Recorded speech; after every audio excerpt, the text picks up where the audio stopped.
Muito bem, bom dia a todos. Eu hoje tenho o prazer de apresentar a nossa palestrante, Luíse Gonçalves Lima.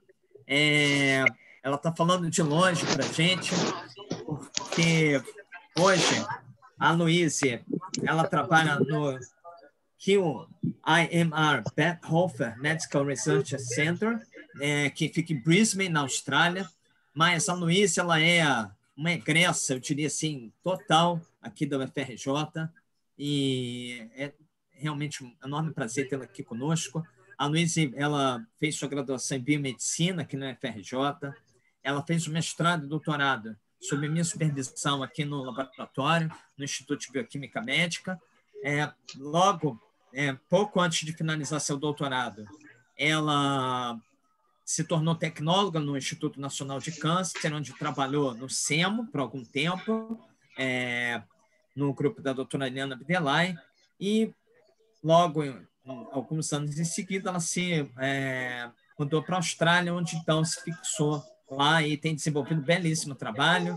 E eu diria que hoje a Luíse é a minha referência em vesículas extracelulares, então e a gente volta meia, troca umas figurinhas, mas assim, é a pessoa que trouxe essa linha para o laboratório anos atrás, se manteve na linha e é um prazer enorme. Luíse, obrigado por poder falar para a gente, apesar do horário, né, para você, para a gente o dia está começando, para você está terminando, então, por favor, a palavra é sua e, mais uma vez, obrigado. Imagina, bom dia a todos. Para mim aqui são 11 horas da noite, mas o nervosismo de falar aí para o Brasil está me ajudando a me manter acordada. Eu queria agradecer ao Robson imensamente pelo convite, pela oportunidade. Como eu falei, é um prazer muito grande falar para vocês. Já faz 5 anos que eu estou aqui na Austrália e é a primeira oportunidade que eu tenho de compartilhar com vocês um pouquinho do que eu tenho feito aqui. Então, enfim, é um prazer enorme. A apresentação está toda em inglês, mas eu vou fazer a apresentação em português. Desculpa se eu enrolar algum termo. Quando eu tinha amigos que iam para fora e voltavam, e aí ficavam trocando palavras, eu sempre achava assim, não é possível, eles devem estar, tipo, querendo aparecer, que eles aprenderam algum termo diferente em inglês. Mas, gente, a triste verdade é que você realmente começa a esquecer um pouco o português, mas sem se tornar tão proficiente como você imaginava em inglês. Então, na verdade, em vez de ficar bom em alguma coisa, você fica ruim nas duas coisas. Mas, enfim, eu treinei um pouquinho em português, então eu espero que, enfim, tudo corra bem. Então, como eu falei, vou apresentar para vocês só uma parte do que eu tenho feito nesses últimos 5 anos aqui na Austrália, em Brisbane.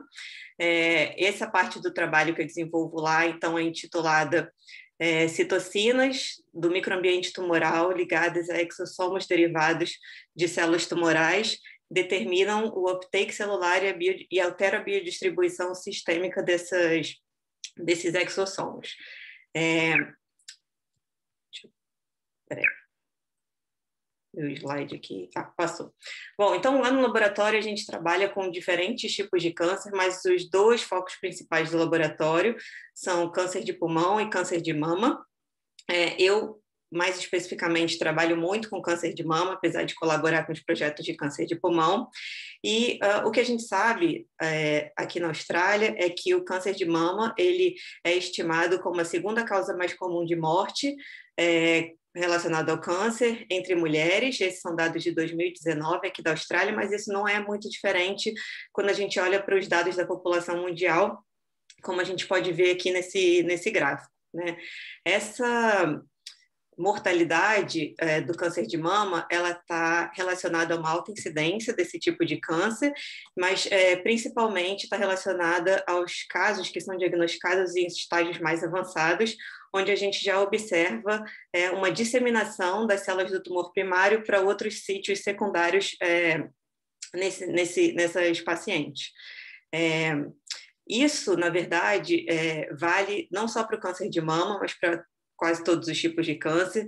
Em torno de 90% das mortes que são relacionadas ao câncer, elas são causadas pelo espalhamento metastático, e isso faz com que isso é um grande foco do nosso grupo, do nosso trabalho aqui no laboratório.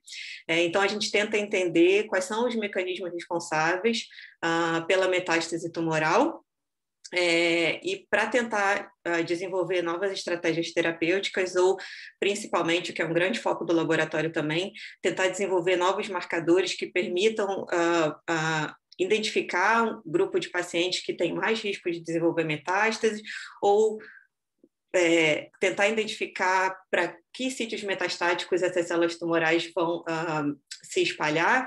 Então, isso é um dos grandes principais focos do nosso laboratório. E, no geral, a gente tenta entender como que o microambiente tumoral está relacionado com a metástase. A gente sabe que a metástase ela é um processo que não é totalmente aleatório, né? Não é aleatório, na verdade. A gente observa, por exemplo, que células de tumor primário de mama, elas normalmente espalham para determinados órgãos, como, por exemplo, o fígado, o pulmão, ossos e o cérebro, o que a gente chama de organotropismo. O processo metastático ele é bastante complexo, ele envolve inúmeros processos, e eu não vou me estender muito nisso, mas a gente sabe, então, que para uma célula ser capaz de migrar do sítio primário para os órgãos secundários, ela precisa adquirir diversas características, como, por exemplo, um aumento de plasticidade, de motilidade, capacidade invasiva. Ela precisa interagir com o seu estroma, tanto com a matriz extracelular como diferentes células do estroma do microambiente tumoral, e dessa forma, todas essas interações, todas essas modificações, essas células elas ganham a capacidade de intravasar para a corrente sanguínea ou para o sistema linfático, e elas, então, alcançam essa circulação, e algumas dessas células elas vão ser capazes, eventualmente, de extravasar para órgãos secundários distantes e eventualmente levar ao desenvolvimento de tumores secundários nesses órgãos distantes. Uma coisa que foi observada alguns anos atrás, que não é mais nem tão recente assim, é que as células do tumor primário elas são capazes de secretar fatores que alcançam a circulação, chegam nesses órgãos distantes, secundários. Acredita-se que isso possa acontecer antes das células tumorais chegarem nesses órgãos, e esses fatores, eles modificam esse sítio secundário, por exemplo, levando ao recrutamento de células da medula óssea ou causando modificações na matriz extracelular, e isso leva ao que foi chamado de formação de um nicho pré-metastático, que vai tornar esse órgão, então, mais permissivo ao desenvolvimento de metástases, uma vez que as células tumorais, então, finalmente cheguem nesse órgão secundário. Esses fatores que são secretados pelo tumor primário, eles podem ser fatores solúveis, citocinas, quimiocinas, fatores de crescimento. Nesse trabalho de 2012, que foi desenvolvido pelo grupo onde eu trabalho atualmente, eles mostraram, por exemplo, que células em condições de hipóxia, elas têm uma maior produção de CCL2, de CSF, e esses fatores, então, uma vez que alcançando esses órgãos secundários, eles induzem, por exemplo, um aumento na frequência de células supressoras mieloides, uma redução de células efetoras, como, por exemplo, o NK e células linfócitos TCD8, e tudo isso gera um ambiente imunossupressivo que facilita o desenvolvimento de metástase. Mas não só fatores solúveis estão envolvidos nesse processo de formação do nicho pré-metastático. Mais recentemente, em 2012, o mesmo grupo que primeiramente definiu esse termo de nicho pré-metastático mostrou que dentro desses fatores secretados pelo tumor estão o que a gente chama de vesículas extracelulares, ou mais especificamente exossomos. Né? O que são esses exossomos? Né? Eles fazem parte de um dos 3 grandes grupos de vesículas extracelulares, que são comumente classificados com base no seu tamanho e na sua origem biológica.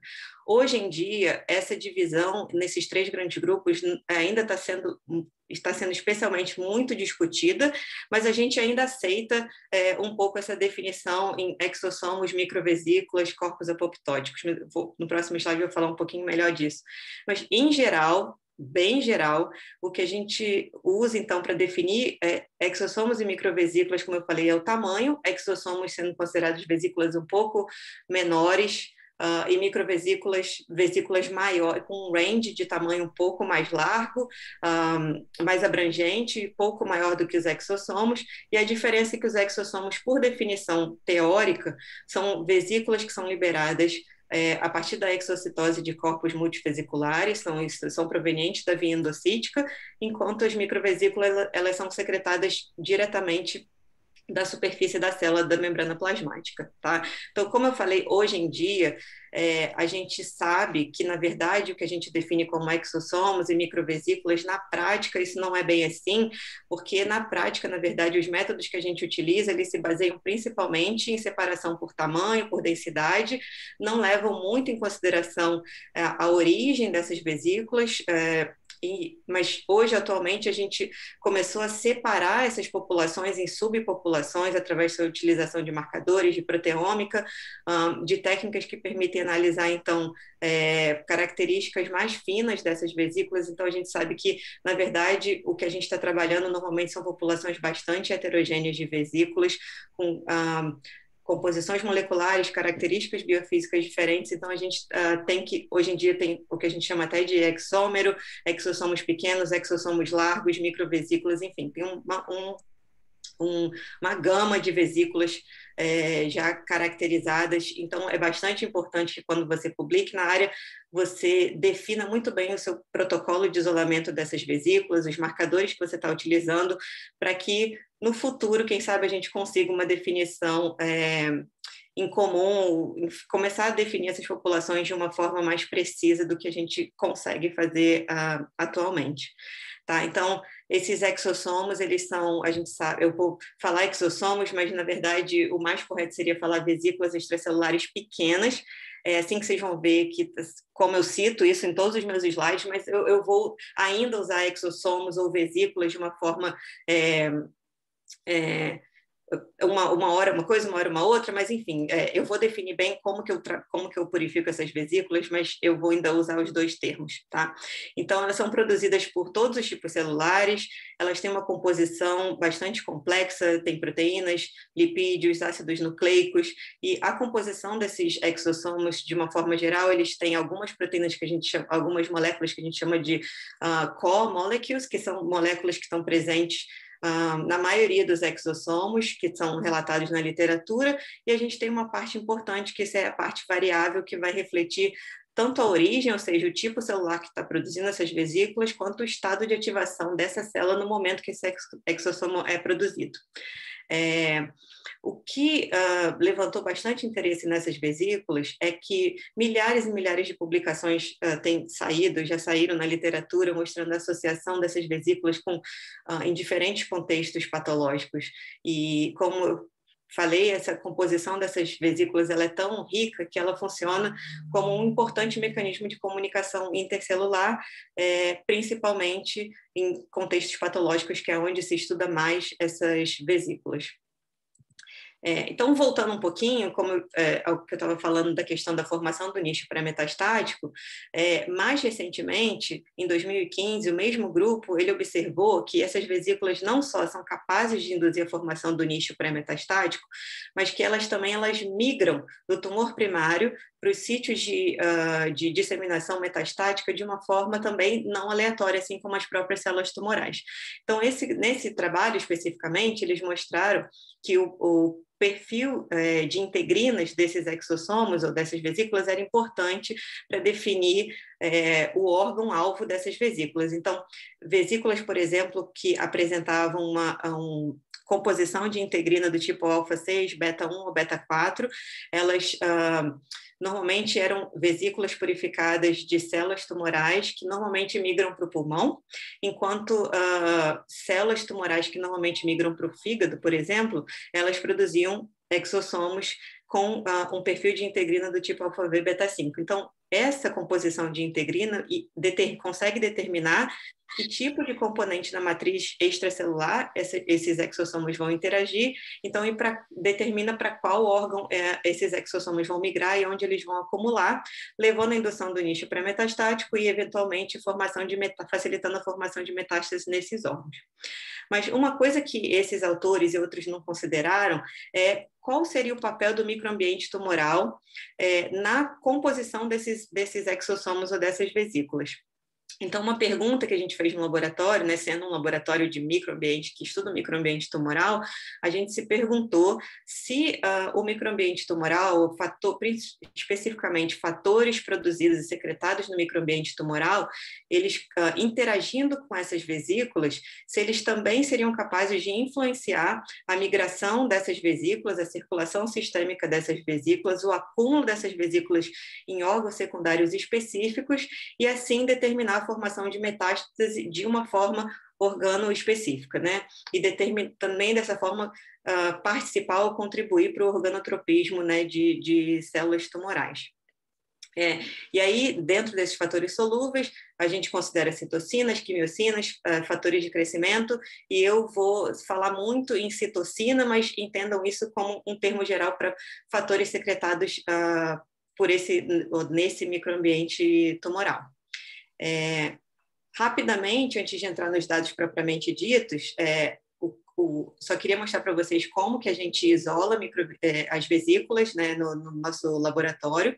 A gente trabalha tanto com amostra de culturas de células in vitro, quanto amostras de plasma de paciente, no caso aqui de câncer de mama ou de indivíduos sadios, tá? E o que a gente faz no caso das culturas de células, a gente cultiva essas células tumorais em meio contendo soro fetal bovino, depletado de vesículas extracelulares, tá? A gente tem também trabalhos onde a gente testou utilizar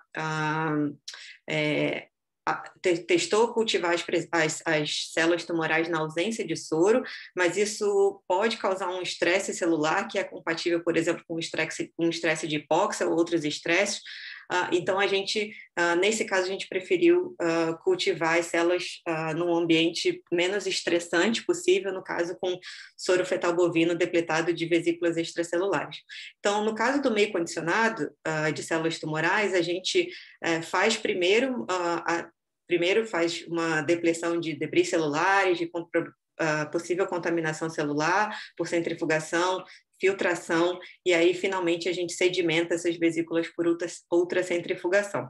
A ultracentrifugação sozinha, ela ainda mostra para a gente que existe uma presença de contaminantes nessa amostra.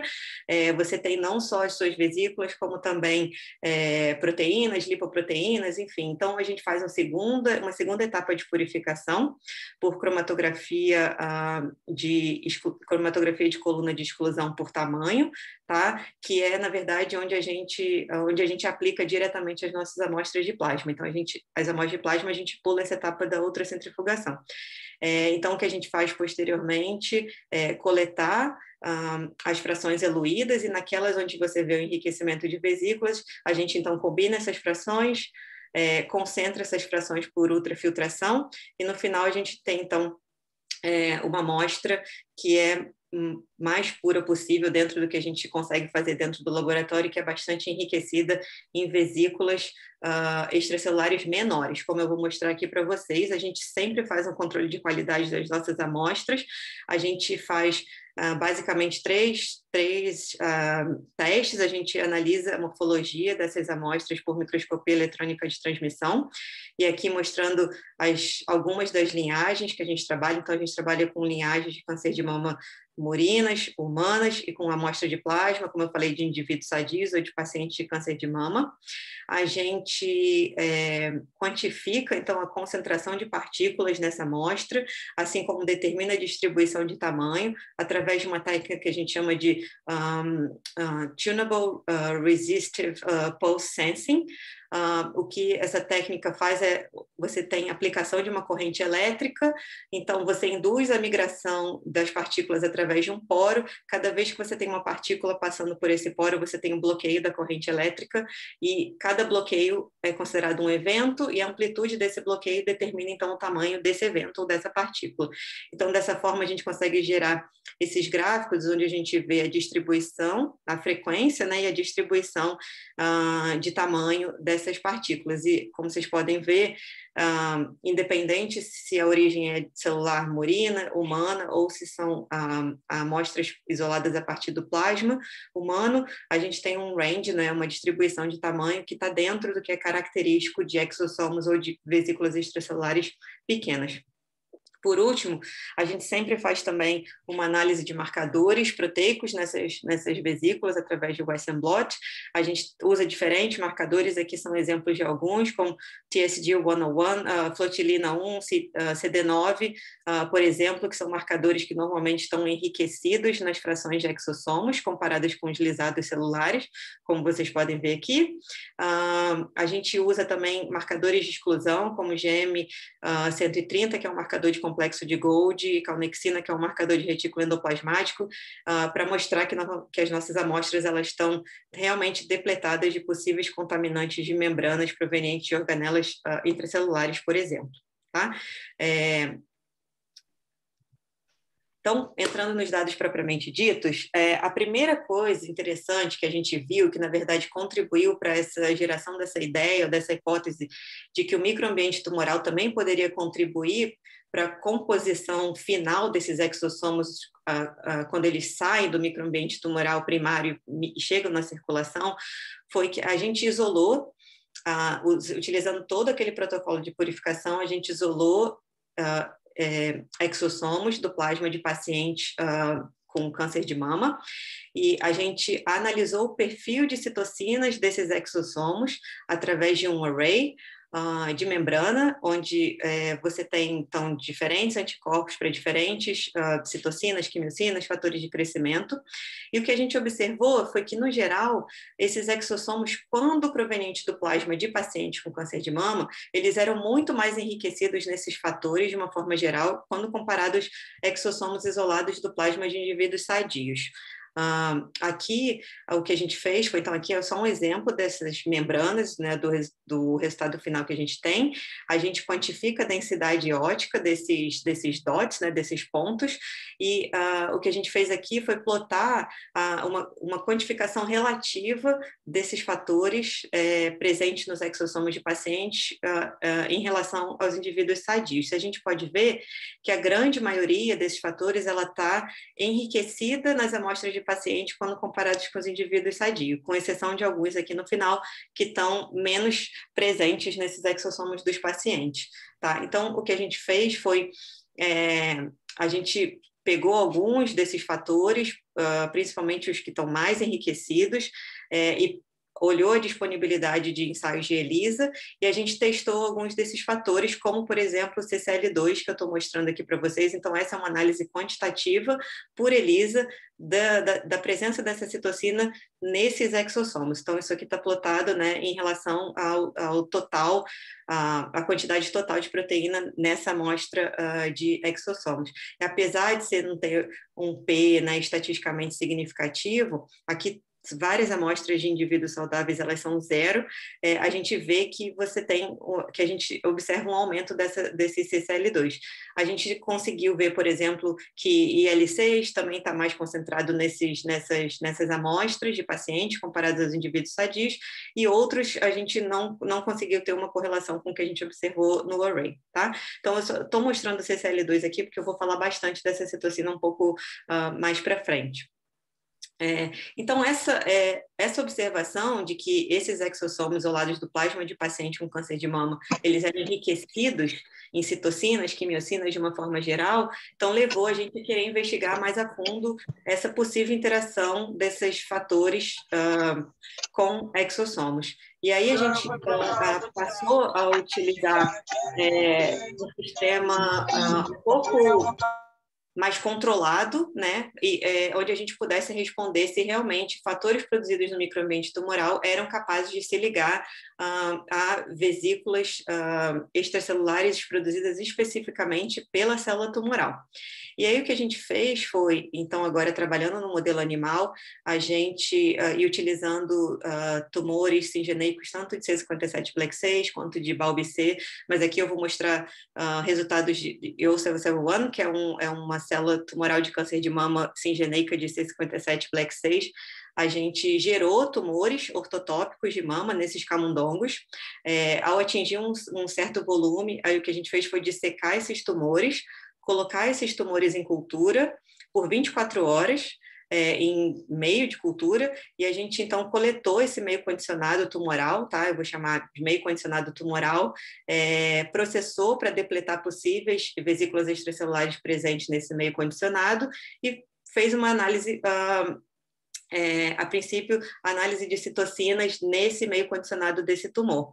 E o que a gente usando também um array de membrana, a gente vê que tem algumas citocinas, diferentes citocinas presentes nesse meio condicionado de tumor, e aqui quantificado por CBA, por citometria de fluxo, a gente vê algumas dessas citocinas, por exemplo, de novo CCL2, IL6, CXCL1, GM-CSF já em menor quantidade. Tá? E, interessantemente, quando a gente foi olhar para as vesículas produzidas in vitro, em culturas celulares dessa mesma célula eoserocebuana, a gente não viu, não conseguiu detectar, pelo menos por esse método, nenhuma citocina. Tá? Então, a nossa ideia a partir daí foi, se a gente incubar esse meio condicionado de tumor, com esses naked exossomos, né, que não apresentam nenhum, pelo menos nenhuma citocina detectada por esse método, era possível observar uma conjugação dessas citocinas nesses exossomos.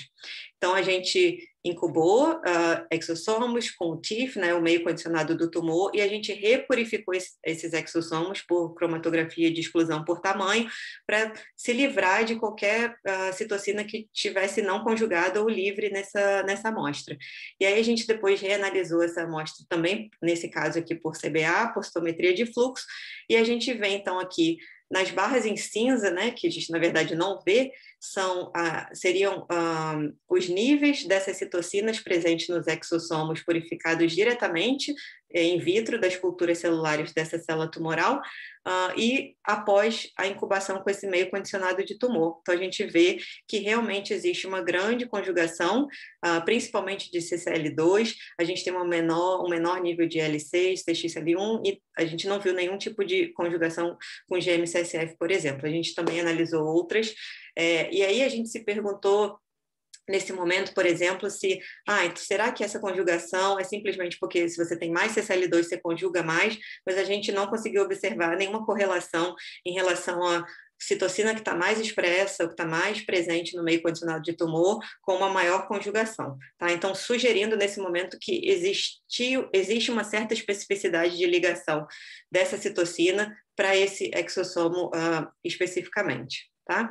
A gente também aproveitou essas amostras e foi tentar observar se existia alguma indicação de que essa conjugação dessas citocinas nesses exossomos promoveria ou aumentaria, né, influenciaria a distribuição ou acúmulo desses exossomos em determinados órgãos, uma vez que fossem inoculados em vivo. Então, a gente pegou esses exossomos, incubados ou não com esse meio condicionado de tumor, a gente inoculou esses exossomos de novo em camundongo singeneico, C57 Black 6, por via intravenosa. Em 24 horas depois da injeção, a gente foi analisar a retenção ou acúmulo desses exossomos em diferentes órgãos. E só ressaltando que esses exossomos, eles antes de serem incubados com esse meio condicionado de tumor, eles foram marcados fluorescentemente. Então, a gente vê aqui, então, são 3 exemplos de órgãos coletados de um camundongo inoculado só, com exossomo purificado, e aqui 3 camundongos inoculados com exossomos previamente tratados ou incubados com esse meio condicionado de tumor. E o que a gente vê é que existe um aumento do acúmulo desses exossomos em órgãos como, por exemplo, o fígado, o baço e o pulmão. Tá? Então, quando comparados com exossomos não incubados com esse meio condicionado. Então, de alguma forma, a presença dessas citocinas nesses exossomos, então, estaria facilitando, influenciando positivamente o seu acúmulo nesses órgãos, nesse caso. A gente confirmou isso em cortes histológicos desses órgãos, né, mostrando aqui uma microscopia de fluorescência, que você tem realmente um aumento da fluorescência associada aos exossomos no fígado, no baço e no pulmão desses camundongos.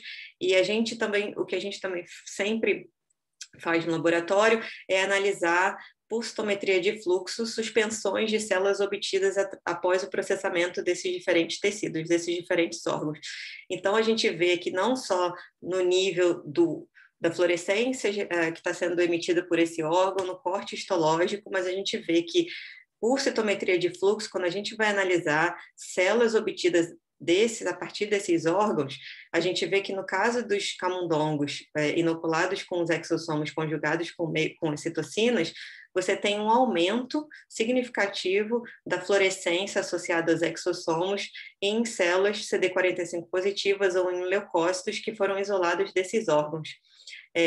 Em células CD45 negativas, a gente não vê, ou pelo menos pelo método de processamento de células que a gente utiliza, a gente não tem, a nossa grande maioria são leucócitos, mas células CD45 negativas a gente não vê um uptake tão eficiente como nas células CD45 positivas. Então, o foco do laboratório são populações imunes, então essas são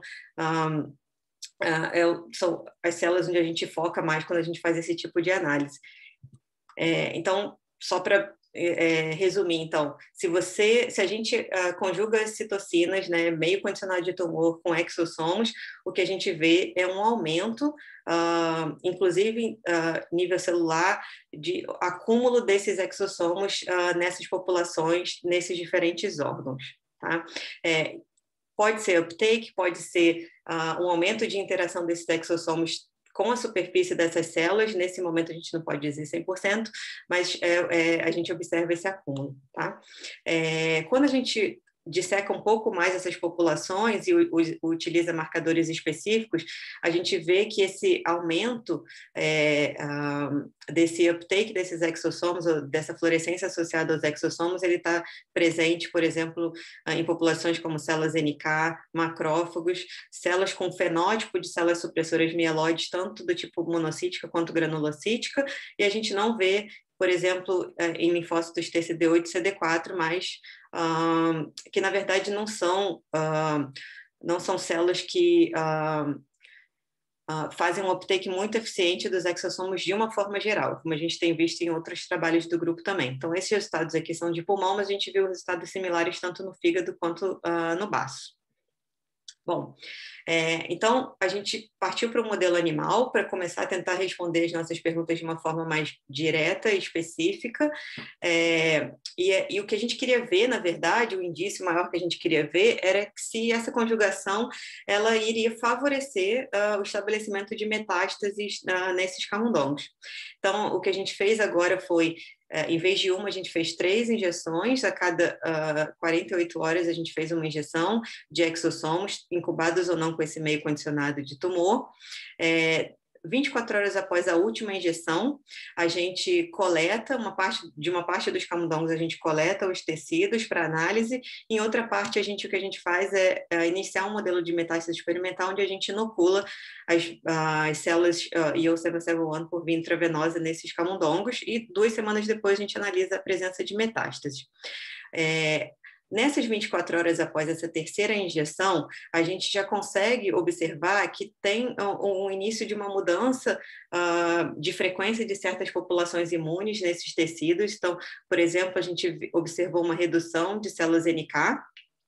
Surpreendentemente, a gente viu, na verdade, uma redução de células que têm um perfil, né? Eu vou falar perfil, porque a gente não fez nenhuma análise funcional, mas um perfil imunofenotípico de células supressoras mieloides, e uma tendência a um aumento de células supressoras monocíticas, supressoras mieloides monocíticas reduzidas, mas uma tendência a um aumento de células supressoras mieloides do tipo granulocítica nesses órgãos, tá?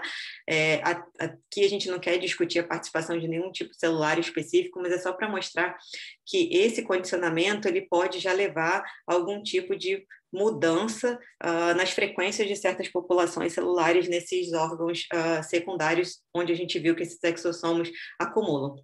E, finalmente, então, quando a gente analisa a metástase 2 semanas depois, a gente vê que os camundongos que foram condicionados com exossomos incubados com meio condicionado de tumor, eles têm um maior desenvolvimento de metástases do que os camundongos que foram condicionados simplesmente com exossomos, como a gente vê aqui pelas imagens histológicas e pela quantificação aqui mostrada nesse gráfico à direita. Tá?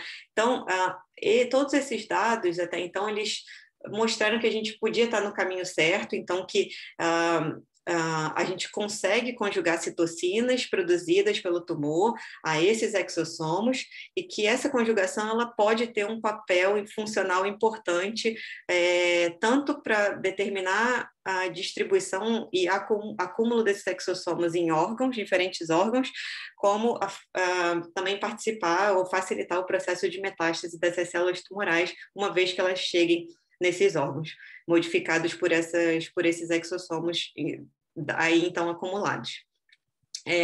Mas, enfim, a gente desenvolveu esse primeiro modelo animal para ter uma ideia de se a nossa ideia fazia sentido e se de alguma forma isso ia funcionar. E aí, a partir de então, começaram perguntas mais específicas. Como que seria, então, o que determina a ligação dessas citocinas nos exossomos?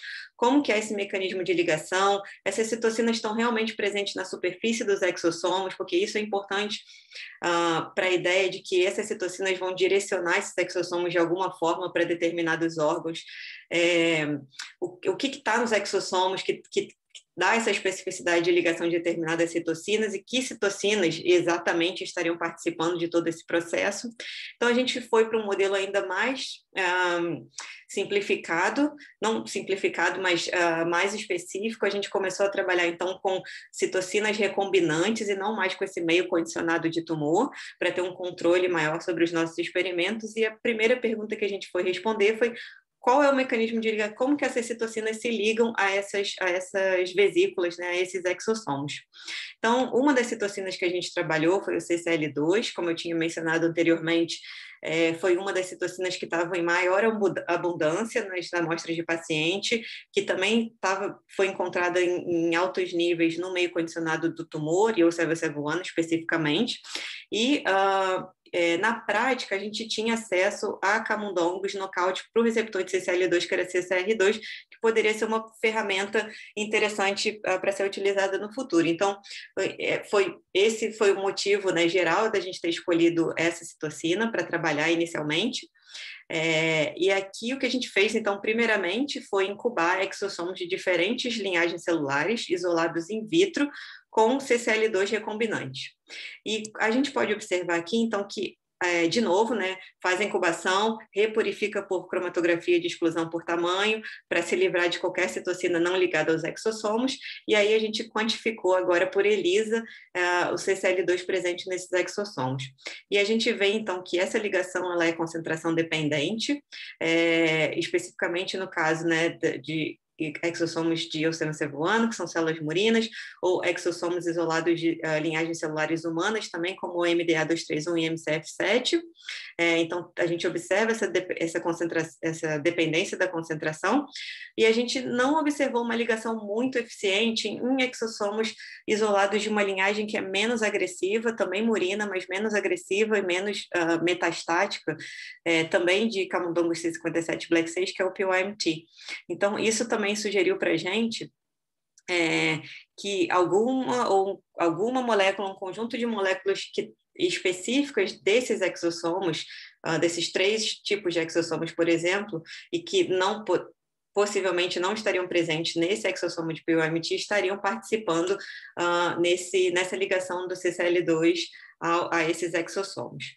Uma pergunta que sempre era feita para a gente, que principalmente porque alguns dados na literatura mostram que as vesículas extracelulares em geral, elas poderiam transportar essas citocinas mais internamente, não na superfície, isso não estava muito claro ainda na literatura, então muitas pessoas perguntavam, mas como que você pode ter certeza que está na superfície? Então a gente fez alguns controles para mostrar que essa ligação realmente era na superfície da vesícula. Então a primeira coisa que a gente fez foi testar um tratamento com proteinase K. Então, a gente primeiro achou uma concentração e um tempo de tratamento com proteinase K que fosse suficiente para eliminar, por exemplo, proteínas da superfície como CD9, mas ainda manter intactos proteínas que estão presentes internamente nesses exossomos, como, por exemplo, HSP70. Então, escolhendo essa concentração e esse tempo de tratamento, a gente tratou os exossomos previamente incubados ou não com CCL2 com proteinase K. E o que a gente vê é que, assim, nos controles, nas barras pretas, a gente vê ainda, né, um aumento da ligação, que é dependente da concentração de CCL2, inicialmente incubada, e que esse CCL2 presente nessas vesículas, os níveis são pelo menos parcialmente reduzidos quando esses exossomos são tratados com proteinase K, sugerindo, então, que realmente essa citocina está na superfície dos exossomos. A gente também fez um controle onde a gente testou, por ELISA novamente, tanto exossomos intactos quanto exossomos lisados, porque a ideia é que, então, lisando os exossomos, se esse CCL2 está presente internamente, você vai aumentar o acesso desse CCL2 à sua técnica, né? Então, aos seus anticorpos, né, nessa placa de ELISA, mas a gente não, comparando exossomos intactos e lisados, a gente não viu nenhuma diferença significativa nos níveis de CCL2 presentes nessas amostras de exossomos, sugerindo, então, que pelo menos a maior parte do CCL2 estaria ligado realmente à superfície dos exossomos e não presentes internamente nesses exossomos. Por último, a gente realmente, para mostrar que estava na superfície, a gente teve acesso a uma colaboração com um grupo da Coreia do Sul que desenvolveu um tipo de espectroscopia de Raman que é possível de identificar mudanças na superfície de vesículas extracelulares. Então, eles trabalham com superfícies modificadas, né, por partículas de ouro. Eles promovem adesão, colocam essas vesículas nessa superfície modificada, e aí o que eles observam é, quando eles incidem um laser, então, né, uma fonte de luz nessas vesículas, eles conseguem, então, coletar os espectros de espalhamento de Raman dessas vesículas, e eles, no artigo publicado deles, originalmente, eles conseguiram diferenciar exossomos, por exemplo, obtidos do plasma de pacientes com câncer de pulmão de indivíduos sadios. Eu não entendo 100% essa técnica, mas pelos controles que eles fizeram e o que eles discutiram é que a intensidade, né, desse laser que eles utilizam não é capaz de detectar perfis moleculares que estão presentes internamente nesses exossomos. Então, esse laser ele é capaz de interagir somente com moléculas na superfície dos exossomos, e esse espalhamento de Raman detectado, então, ele é proveniente, ou preferencialmente ou predominantemente da superfície e não do meio intravesicular. Então, a nossa hipótese foi, se as citocinas elas estão presentes internamente, quando você compara amostras incubadas com CCL2 com amostras não incubadas, esse espectro ele não deveria ter nenhuma diferença, porque isso não é possível de ser detectado, mas quando essas moléculas, se essas citocinas estiverem na superfície, aí sim haveria uma modificação desse espectro de espalhamento que poderia então ser detectada e quantificada.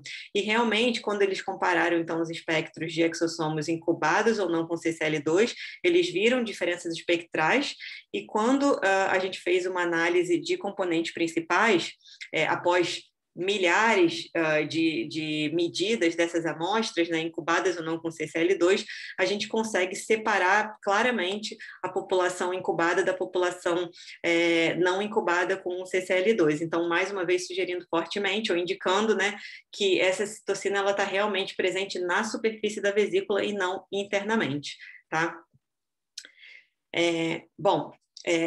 finalmente mostrando, né, finalmente a presença dessa citocina na superfície desses exossomos, a gente então se perguntou então que tipo de molécula que está na superfície desses exossomos que permite essa interação com essas citocinas. E a primeira coisa que a gente pensou foi realmente nos receptores específicos de CCL2, no caso aqui dos dados que eu estou mostrando para vocês, mas a gente tem diferentes análises proteômicas de diferentes exossomos que a gente isola lá no laboratório, e quando a gente comparou exossomos, né, da linhagem EU771 com exossomos da linhagem PYMT, que vocês lembram que teve um perfil diferencial de ligação a CCL2, surpreendentemente, na verdade, em nenhuma das duas amostras a gente conseguiu encontrar receptores para CCL2 ou, na verdade, receptores para diferentes fatores de crescimento, citocinas, quimiocinas, de uma forma geral. Foram muito poucos, em níveis muito baixos, que a gente conseguiu encontrar. E então a gente começou a se perguntar que outros tipos de moléculas poderiam estar presentes nesses exossomos que permitiriam essa ligação. E é sabido, então, já há muito tempo, que principalmente quimiocinas, elas têm uma afinidade por proteoglicanos, né? Especificamente por cadeias de glicosaminoglicanos presentes nesses proteoglicanos, que inclusive optimizam a função dessas quimiocinas. E aí, quando a gente olhou, então, para a lista, né, para o perfil proteômico dessas vesículas, a gente achou vários proteoglicanos, tá, nessas vesículas, e a gente achou, interessantemente, um perfil de proteoglicanos diferencial quando a gente comparou EU771 e PYMT. Então, aqui é uma lista de alguns desses proteoglicanos que a gente achou nessas amostras, tá? Então, a gente começou a se interessar, então, pela possibilidade desses proteoglicanos serem responsáveis pela ligação de citocinas, né, na superfície, de quimiocinas na superfície desses exossomos.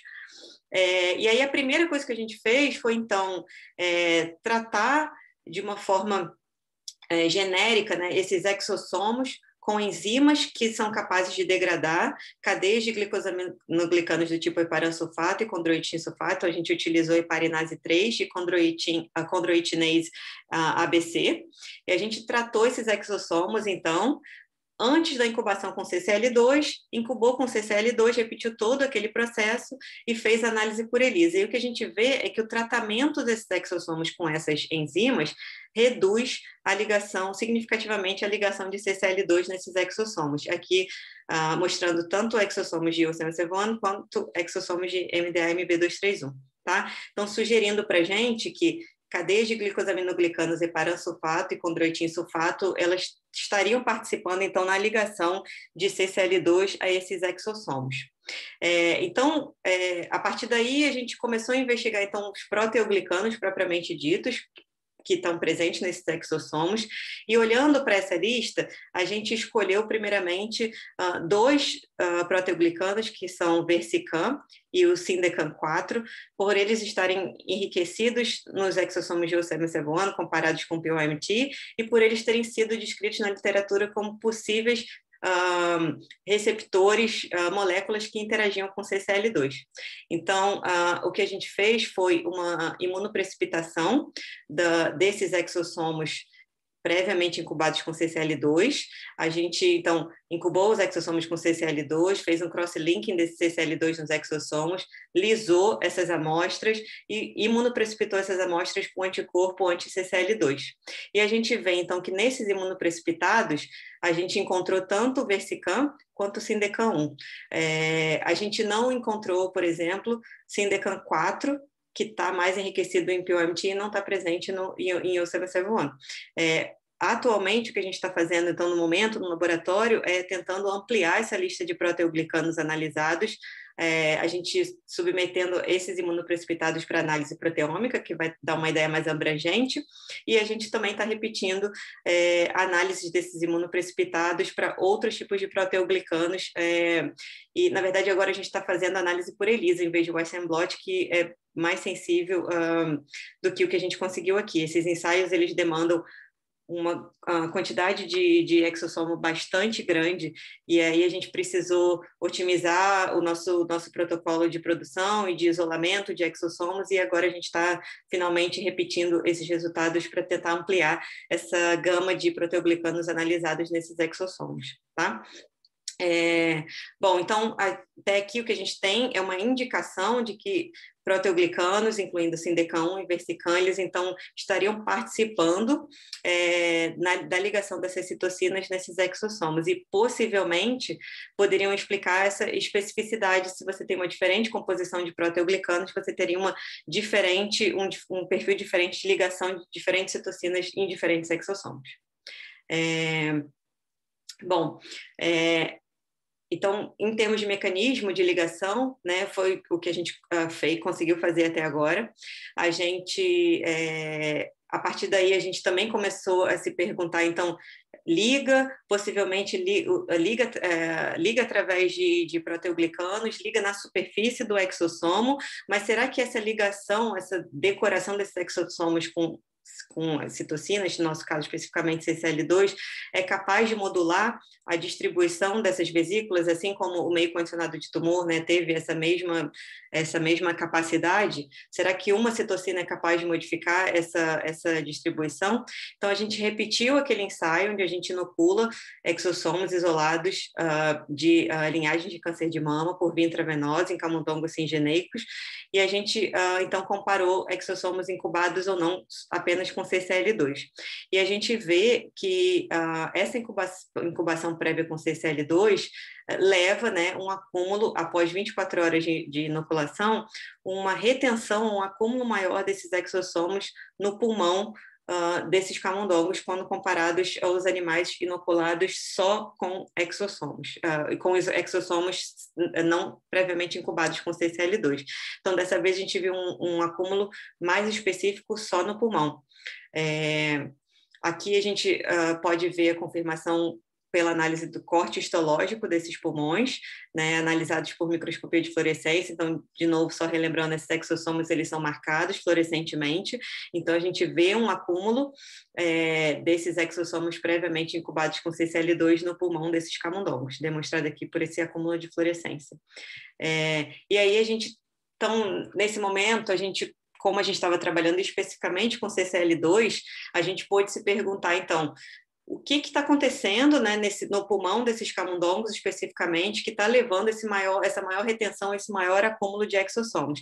É devido a uma maior interação desses exossomos com seus alvos celulares?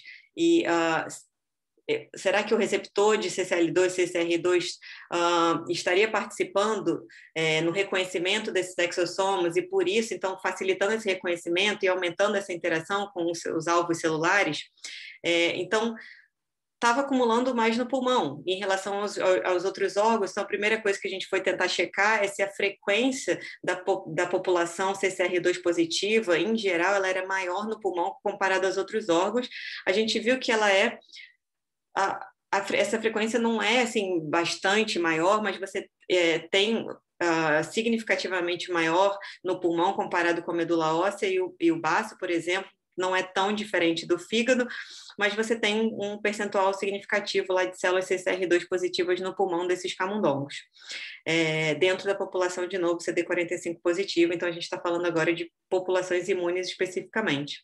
Interessantemente, quando a gente olha por citometria de fluxo, de novo, células que foram processadas, isoladas a partir do pulmão desses camundongos injetados com os exossomos, a gente vê, quando a gente divide essas células, quando a gente distingue essas células CD45 positivas em uma população CCR2 positiva e CCR2 negativa, a gente vê um acúmulo específico dessa fluorescência associada com exossomos, né, um aumento da frequência de células positivas para essa fluorescência, especificamente na população CCR2 positiva, e não vê esse aumento na população CCR2 negativa. Então, sugerindo para a gente que realmente o que está levando ao acúmulo desses exossomos nesses tecidos ou nesses órgãos seria uma facilitação da interação desses exossomos por causa do CCL2 com células que são positivas para o receptor dessa citocina. E dessa forma, então, aumentando essa interação celular, você teria um aumento da retenção e do acúmulo dos exossomos nesses órgãos. Tá? A gente, de novo, tentou dissecar um pouco mais, então, em vez de olhar para células CD45 positivas, CCR2 positivas, a gente olhou para populações, né, distintas. A gente olhou, então, primeiro, a expressão de CCR2 nessas diferentes populações, e a gente vê que células NK, células TCD8, macrófagos e, de novo, células com um imunofenótipo de células suppressoras mieloides do tipo monocíticas são as que têm uma maior frequência de células CCR2 positivas. Então, a gente olhou, em vez de olhar para CD45 positivo total, a gente olhou para essas populações separadamente e a gente viu que esse aumento da fluorescência associada aos exossomos foi maior ou significativamente maior, preferencialmente ou mais significativamente na população de células supressoras mieloides do tipo monocítica. Tá? Então, de novo, baseado no perfil imunofenotípico, a gente não fez nenhuma análise funcional até então. Tá? Então, sugerindo que talvez essa seria a população que tivesse um papel mais importante no acúmulo desses exossomos, mas isso não significa que a interação com os outros tipos celulares não tenha um importante papel funcional também, e que pode modificar, então, esse órgão, né, no caso o pulmão, onde esses exossomos estão acumulando. Tá? Mas até então, a gente tem essa indicação de que esse tipo celular especificamente seria o mais importante no aumento da retenção desses exossomos nesses órgãos. A gente analisou, então, como eu falei, a gente tinha acesso a camundongos nocaute para CCR2 e a gente vê que esse aumento, né, desse acúmulo de exossomos no pulmão dos camundongos wild type não é observado nos camundongos CCR2 nocaute para CCR2, como mostrado aqui nesse gráfico, que é simplesmente quantificação da fluorescência dessas imagens. Então, você tem um aumento de retenção de exossomo se ele é previamente incubado com CCL2, mas isso não é observado nos camundongos nocaute para CCR2, mostrando a participação desse receptor, nesse acúmulo. E, enfim, obviamente também, né, a gente não vê esse acúmulo quando a gente olha por citometria de fluxo, nível celular, células CD45 positivas, a gente só vê essa diferença realmente nos camundongos wild type, não vê essa diferença nos camundongos nocaute para CCR2. Finalmente, a gente foi olhar então se, de novo, só essa presença de CCL2 nos exossomos também seria capaz de induzir ou facilitar a metástase no pulmão desses camundongos. Então, a gente, de novo, condicionou esses camundongos, fazendo 3 inoculações consecutivas a cada 48 horas dos exossomos previamente tratados ou não com CCL2. Após 24 horas, inoculamos células tumorais por via intravenosa, né, iniciando o modelo de metástase experimental. 2 semanas depois, a gente coletou os pulmões e analisou para a presença de metástases. E a gente vê que nos camundongos wild type, você tem um aumento de metástase nos camundongos que foram aqui a quantificação de número de metástases, né, por cada corte histológico desses pulmões. Então, a gente vê que existe um aumento do número de metástases nos camundongos wild type, quando condicionados com exossomos tratados com CCL2, esse aumento não é observado nos camundongos nocaute para CCR2.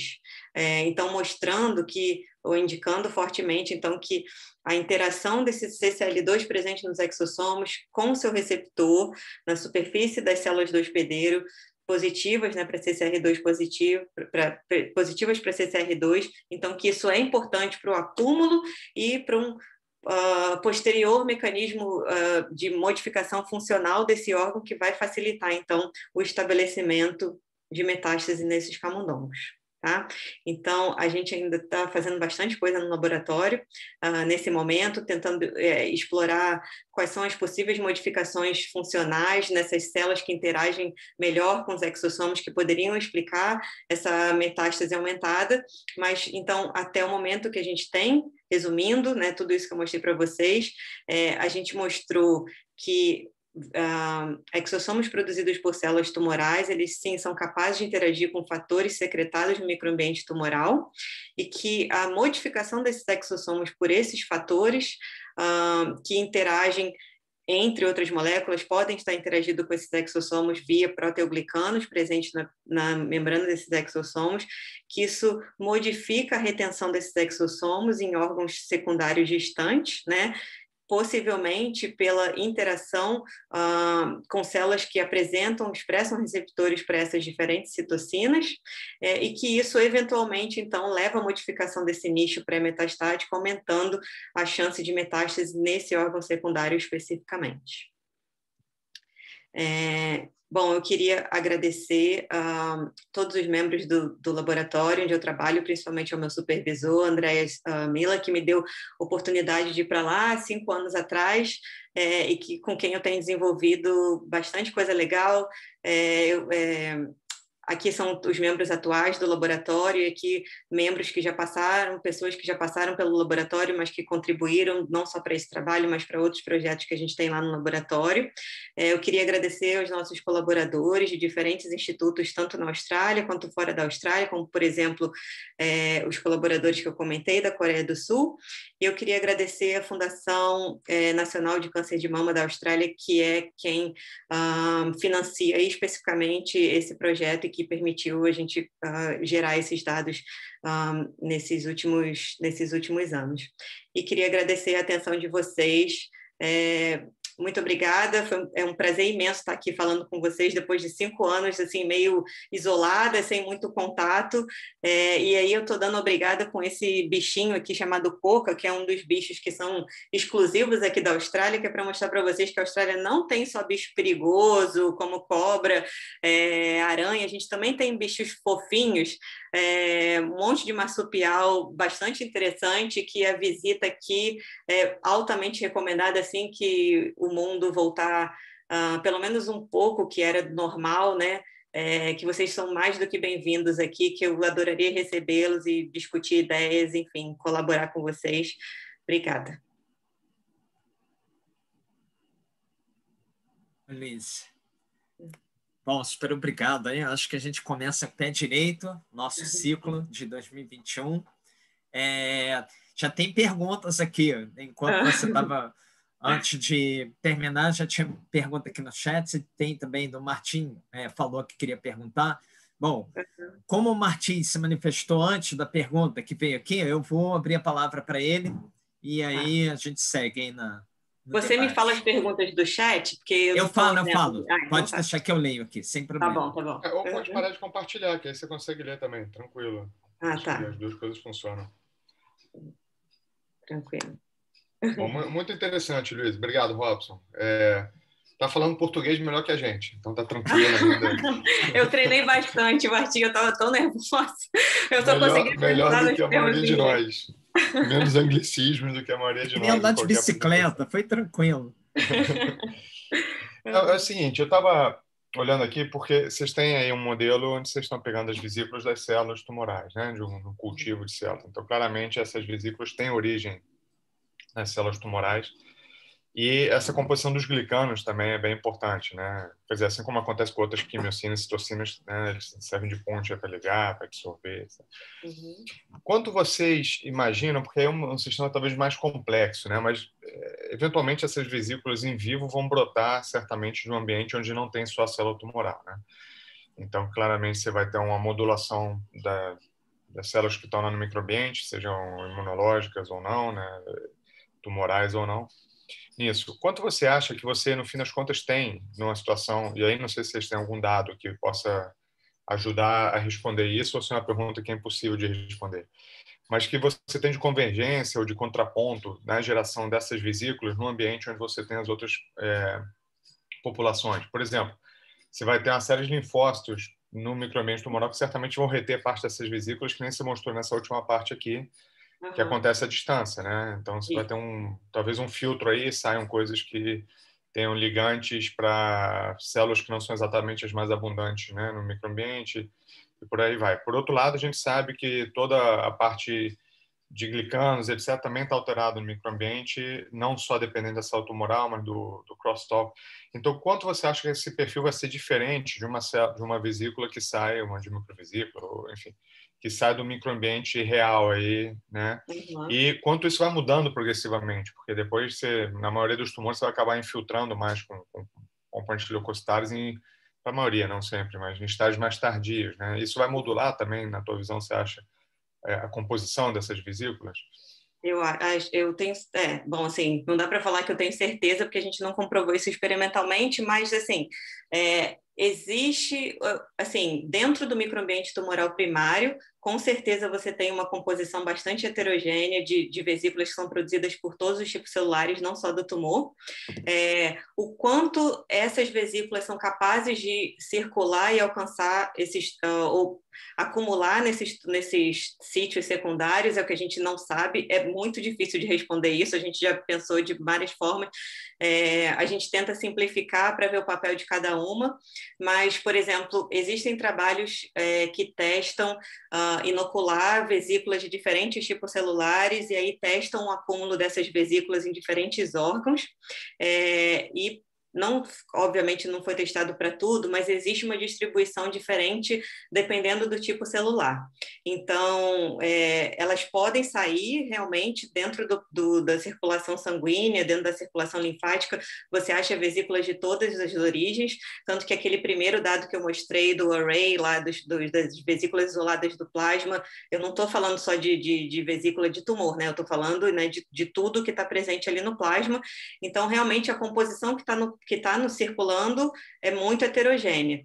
O quanto essas vesículas vão acumular e ficar retidas nesses órgãos secundários é o que a gente não sabe.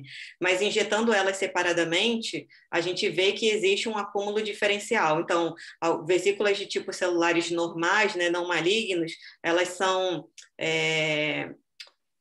eliminadas mais facilmente e menos retidas nesses órgãos secundários do que vesículas tumorais. Então, eu só sei isso, né? Só sei especular e discutir isso, mas não tem nada experimentalmente assim, mas não duvido que isso possa valer para outros tipos celulares também, né?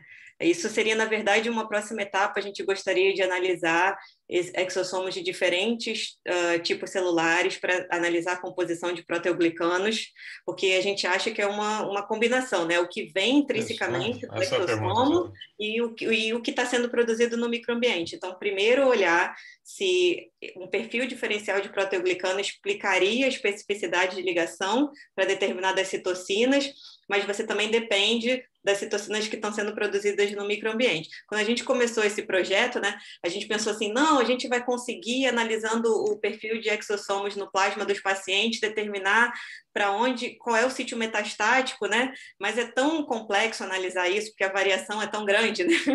As variáveis são tão grandes que é difícil olhar isso assim separadamente, mas enfim, eu não descarto que tudo isso está trabalhando em conjunto, mas a gente tem que testar, né? Você falou da questão... Oi? Fala. Não, você falou da questão das mudanças dos perfis imunes, né? Também nos órgãos secundários. Acho que você falou alguma coisa em relação a isso. Ao longo da progressão, quer dizer, acho que é a mesma pergunta, na verdade. Você colocou bem aqui, que era um pouco o que eu estava te perguntando também, se o quanto do cargo, não é cargo agora dentro, né? Mas quanto da decoração dessas microvesículas é do tumor ou até quimiocinas e citocinas produzidas pelas células do microambiente. E claramente o teu componente de infiltrado leucocitário vai mudando ao longo da progressão do tumor. Então, a segunda pergunta estava casada com a primeira, que é isso. Se isso também temporalmente vai mudando, eu sei que muda, né? Mas se ela vai mudando por conta da contribuição do microambiente também, né? É isso. Mas acho que você já respondeu, né? E isso, na verdade, também tem um outro projeto no laboratório que a gente está tentando ver se o perfil dessas vesículas no plasma muda com o tempo também nesses camundongos, né? E, assim, tentar correlacionar isso com o crescimento e desenvolvimento tumoral e o perfil dessas microvesículas, não especificamente nesse projeto das citocinas, mas para outras coisas.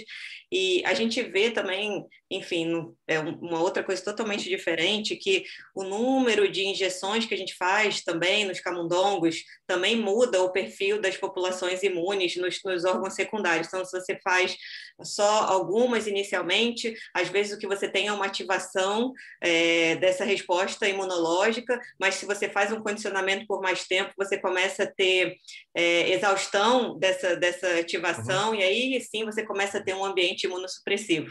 Então, isso também, mas a gente não sabe se é só pelo número ou se é por uma mudança de perfil, enfim, a gente não sabe exatamente. Mas... Bacana. Não, belíssimo trabalho. Ótimo te ver. Muito obrigado por compartilhar com a gente.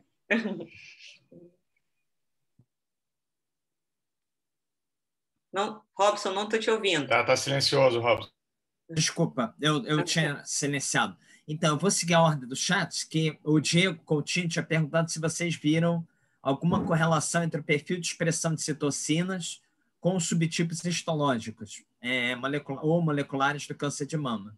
Quando isso, obviamente, falando de amostras de pacientes. A gente não fez, não tinha amostra suficiente que fosse representativa de todos os subtipos para olhar isso. A gente, na verdade, todas as nossas amostras, elas são de pacientes que foram diagnosticados em estágio 4, em estágio mais avançado, mas a gente tinha diferentes subtipos. Então, tem bastante triplo negativo, mas também tem outros subtipos. Então, a gente não tem poder estatístico ainda para dizer que tem uma diferença. Não, a gente não sabe. Aí ele perguntou também se vocês chegaram a avaliar a ativação de vias ativadas pelo CCL2 no sítio metastático dos animais tratados com os exossomos. Estamos fazendo. Uhum. É o que a gente está fazendo agora para tentar responder quais são os mecanismos dessa facilitação da metástase. Então, a gente está vendo algumas, não tem ainda nenhum dado concreto, mas a gente está analisando vias associadas com a ativação de CCR2 nos tipos celulares específicos que a gente consegue isolar do pulmão. Legal. A Ethel parabeniza a sua palestra. Eu vou te mandar um chat depois, tá? Eu estou vendo. Uhum. E ela pergunta se vocês chegaram a avaliar se a inibição de VSK e CDK também altera a biodistribuição das vesículas. Ainda não testamos. Deixa eu ver. A Adriane Todeschini pergunta se o uso de heparanase e condroitinase poderia inibir a metástase. Usado pré-tratando os exossomos. É que a nossa pergunta não seria... eu acredito que se você usa a heparinase ou a condroitinase diretamente no camundongo, você com certeza vai ter outras coisas que são modificadas por essas enzimas, né? E aí a gente vai ver outros papéis desses proteoglicanos sendo inibidos, né? No caso dos exossomos, seria mais ou menos o que a Ethel perguntou, né? A gente não tentou inibir esses proteoglicanos ou clivar esses glicosaminoglicanos e depois inocular. Ainda não, a gente não tentou ainda. O Carlos Fernandes também parabeniza pela palestra e ele pergunta assim: você imagina ver mudança no perfil de vesículas decoradas com citocinas de plasma de pacientes com câncer após o tratamento com químio, ou rádio ou hormonioterapia? Você pretende investigar algo nesse sentido? Sim, a gente, na verdade, como eu comentei lá com o Martim, no início a gente queria, né, tentar correlacionar tudo isso, né? Mas a gente precisa, né, de uma amostra grande de pacientes com todos esses diferentes perfis para poder correlacionar estatisticamente, e tem a dificuldade de que são tantas citocinas, né, que na verdade não seria a presença de uma ou outra, seria tentar ver se tem o enriquecimento ou a perda de algumas citocinas, né, dependendo do momento que esse paciente está sendo tratado ou não. Então a gente tem essa vontade, mas a gente demanda assim uma logística de coleta de amostras bastante grande. E a complexidade do negócio é incrível, né? Porque você depende do pool de citocinas no microambiente, dos ligantes na vesícula. Sim. Quer dizer, o que o tumor produz, a célula tumoral produz de vesícula, que tem o ligante dessa tal citocina e o alvo. Então, quer dizer, são 3 blocos super complexos, né? Então, mas bem legal ver que, assim como você mostrou, né, os trabalhos do grupo de Nova York, né, o David Leiden, né, que mostrou, né, dependência de integrinas, claro que não é só integrina. Então, pelo visto, né, você tem uma combinação, mais um elemento que leva também a essa determinação de tropismo, vamos dizer assim. Sim, sim. No próprio trabalho deles, o perfil de integrina não explicava todos os organotropismos, né? Eles não conseguiram, por exemplo, achar um perfil de integrina que correlacionava com metástase para os ossos, por exemplo. Então, é muito mais coisa, né, do que Ou isso. seja, pode ser que um determinante mais ligado ao que vocês mostraram tenha mais peso nesse caso. Sim. Legal, bem legal. Deixa eu ver se tem alguma outra pergunta aqui do Carlos. Não. Eu acho que é isso. Eu queria te agradecer muito, Luiz, por ter mostrado seu trabalho para a gente. Vamos ver se a gente consegue aí, conversar daqui para frente, né? A gente sempre troca figurinha, mas não chega lá. Eu acho que também para os outros membros do programa quiserem entrar em contato, basta procurem lá os trabalhos da Luísa ou a instituição. E em breve eu vou começar a gente começar a carregar depois as apresentações no nosso YouTube. Obviamente, a gente está gravando aqui hoje, mas eu preciso sentar, ver com a Luísa o que pode ou não ser disponibilizado publicamente, ou em algum momento, um pouco mais à frente, ao longo do ano, depois que os trabalhos já tiverem de fato aceitos para a gente poder ter isso público. Luísa, pessoal também, quem quiser se manifestar, algum comentário adicional, alguma outra pergunta? Então, Luísa. Eu só quero agradecer de novo mais uma vez. Muito obrigada. A gente que agradece. Interagir com vocês. Muito bem. Então, parabéns. Até breve. Até breve. Vamos colaborar mais. Vamos.